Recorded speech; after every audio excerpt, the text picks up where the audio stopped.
Hello children, let us today continue with the chemical evolution of life. So last time we discussed that Operen and Haldane, they proposed a theory of chemical evolution. They proposed that first life form could have come from pre-existing non-living organic molecules. So means first there was formation of organic molecules from inorganic constituents, that is first there was chemical evolution, then there was origin of life. And at that time the conditions of earth, they were different from present condition. High temperature, volcanic storms, and there was reducing atmosphere, means no free oxygen, जैसे O2 की form में नहीं थी oxygen, but methane, ammonia, water vapour etcetera, they were present. Theory was proposed by Operen and Haldane, but it was proved by Miller and Urey. So today we will do the experimental proof for chemical evolution of life that was done by Miller and Urey. They created conditions in the lab which were similar to the primitive earth. They used an apparatus of glass tubes and flasks, and they created primitive earth conditions in this apparatus. They used gases that were present in the primitive earth: methane, ammonia, hydrogen and water vapor at a temperature 800 degrees Celsius. तो electric discharge उन्होंने use किया using electrodes to create this temperature. Water containing chamber was heated to provide water vapor. After a week, they observed the formation of amino acid. See, this was the apparatus used by the Operen and Haldane. तो ये पूरा एक glass का apparatus था, tubes और flask का. यहाँ पे उन्होंने सारी प्रिमिटिव एटमॉस्फेयर की गैसेस यूज की. यहाँ पे उन्होंने कौन कौन सी गैस ली थी? Methane that was present in the primitive earth, ammonia, water vapour and hydrogen. तो ये चार गैसेस उन्होंने यूज की और यहाँ पे उन्होंने ये इलेक्ट्रोड्स के कारण ये 800 डिग्री सेल्सियस टेम्परेचर क्रिएट किया. ये गैसेस यहाँ नीचे आके here there was a condenser क्या है? जो कूलिंग करता है. तो यहाँ से वाटर एज अ कूलेंट लिया, वाटर अंदर जा रहा था और यहाँ से बाहर आ रहा है. तो ये कंडेंसर से गैसेस, ये इस चैम्बर से गैसेस नीचे आ रही हैं इन द कंडेंसर, इस ट्यूब में, और इस ट्यूब के बाहर पानी आसपास इन द कंडेंसर. तो ये कूलेंट एज अ कंडेंस होके ये क्या बन जाती है? लिक्विड. कंडेंस होके ठंडी होके ये लिक्विड बन गई. लिक्विड अपने आप नीचे आ जाता है, condense liquid with complex molecule. तो ये लिक्विड, फिर उसने इस लिक्विड को फिर से हीट किया एंड मतलब दो सोर्स उसने एनर्जी के यूज किए. One is a heat, another is electric current, electrodes. तो यहाँ से हीट किया, फिर से वो गैसेस बन गई, लिक्विड फिर से गैस बन गया, फिर ये ऊपर गया वाटर वेपर और गैसेस फिर से इस चैम्बर में आया. और इस तरह से ये अपरेटस जो है, they allowed this apparatus to run continuously for 24 hours for 6-7 days in the lab. तो 6-7 दिन उन्होंने अलाउ किया. ये पूरा अपरेटस इस तरह से ये चलता रहा, हीट होता रहा, कंडेंस होता रहा और फिर से चलता रहा. यहाँ पे एक उन्होंने स्टॉप कॉक रखी थी, यहाँ से वो थोड़ा सैंपल निकाल सकते थे. तो stopcock for testing samples. तो उन्होंने 1 week के बाद यहाँ से थोड़ा सा सैंपल लिया and they found that some organic molecules were present in the sample. जबकि उन्होंने यूज क्या किया? Methane, ammonia, hydrogen, water vapour, सिर्फ ये 4 चीजें इस्तेमाल की थी और they found some organic molecules. तो ये जो है उन्होंने this Miller and Urey experiment and जब किया, so they used these gases and used heat to provide water vapor. After a week, they observed the formation of organic molecules, simple organic molecules, amino acids. फिर इसी तरह के experiment they were performed by other scientist. They also observe the formation of sugar, nitrogenous bases, lipids and even pigments. Analysis of meteorites also revealed the presence of similar compounds, indicating the occurrence of similar processes elsewhere in the space. The chemical evolution of life was more or less accepted by this Miller and Urey experiment. So, first non-cellular form of life could have originated 3 billion years ago. 4.5 billion years हमारे उसकी अर्थ की as, और about 3 billion years पहले first non-cellular form of life could have originated. There would have been giant molecules like RNA, proteins or polysaccharides. These capsules, they were able to replicate, reproduce. The first cellular form of life must have appeared about less than 2 billion years ago. मतलब 3 billion years पहले हम suppose करते हैं कि non cellular form यानी कि ये organic molecules appear हुए, दे एग्रीगेटेड. फिर उन्होंने पॉलीमर्स बनाए. पहले ये अमीनो एसिड से प्रोटीन्स एंड सिंपल शुगर से पॉलीसैकेराइड्स, और उसके बाद 2 बिलियन ईयर्स पहले फर्स्ट सेल लाइक स्ट्रक्चर्स जो है वो अपीयर हुए. All the life forms they have appeared in water bodies. This is theory of abiogenesis. That is, the first form of life arose slowly through evolutionary forces from non-living molecules.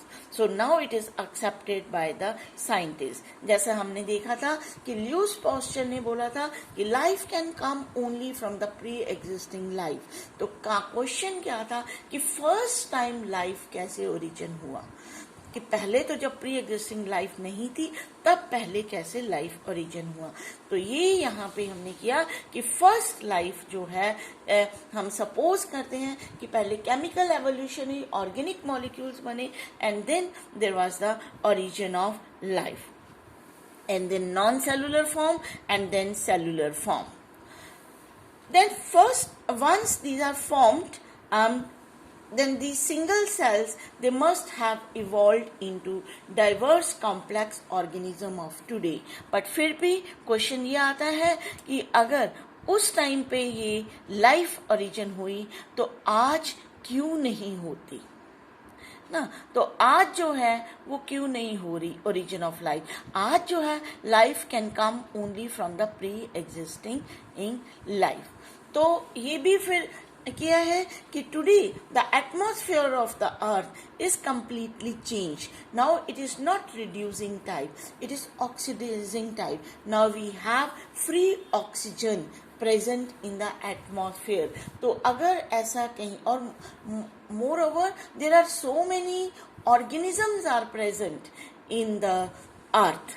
तो अगर by chance इस तरह से कोई intermediate molecules बनते भी हैं, they are destroyed by so many molecule, so many living organism present in the earth as well as by the presence of oxygen. Then पहले जैसे रिलीजियस लिटरेचर के बारे में हम स्पेशल क्रिएशन थी, तो स्पेशल क्रिएशन के हिसाब से कि all living things that we see today they were created as such.